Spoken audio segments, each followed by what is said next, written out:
On est aujourd'hui rendu au bout du cycle et il nous faut une réponse concrète pour les producteurs pour le lait livré en avril. Quand?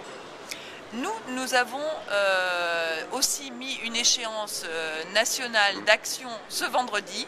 Si d'ici vendredi nous avons des réponses de part et d'autre, nous en tiendrons compte. Les endroits où nous n'aurons pas de réponse, nous irons chercher les réponses. Quelle manière? Quel type d'action? Les actions sont encore à déterminer, elles ne sont pas toutes encore définies. Sachez que suivant les réponses qui seront données par les uns ou par les autres acteurs, nous irons, en fonction de ça, chercher la réponse qui convient, c'est-à-dire un prix du lait qui augmente à la production de l'ordre de 30 € au millilitre sur le mois d'avril. 2 centimes, c'est pas positif, ça c'est de l'aumône, ça. Je crois que la grande distribution n'a pas pris la mesure de la situation que vivent les éleveurs. Le plus acheté dans l'ensemble de nos magasins, c'est de loin ce qui est le plus symbolique. 6%, c'est quelque chose de tout à fait important. Il faut bien voir que sur les autres produits, ce sont des produits soit destinés à l'exportation, soit des produits industriels, soit des produits qui sont faits par des industriels, mais pour lesquels nous ne connaissons absolument pas la valorisation ni la marge. Tant qu'il n'y aura pas de transparence sur ces produits, il ne pourra pas y avoir de progrès.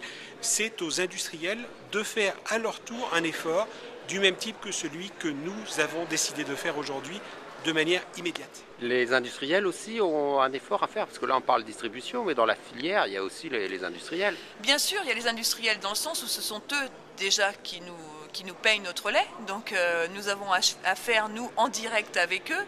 Et ce qui a été évoqué ici, c'est bien sûr d'avoir des discussions entre transformateurs et distributeurs sur une revalorisation des tarifs, mais ensuite il y a une vraie discussion aussi à avoir entre les transformateurs et les producteurs pour que cette hausse puisse revenir aux producteurs. Et je répète ici que pour nous, les choses ne peuvent pas attendre, c'est bien sur un prix du lait payé pour avril qu'on doit avoir un retour significatif aux producteurs. Donc pour la paye de lait de mai. C'est donc pour le lait livré en avril, qui sera payé en tout début mai, qu'on doit avoir un effort substantiel à faire de la part des transformateurs. Auchan, comme les autres enseignes de la FCD, se sont engagés à soutenir les éleveurs. Et donc ça, c'était vraiment l'esprit dans lequel on est arrivé. Alors comment ?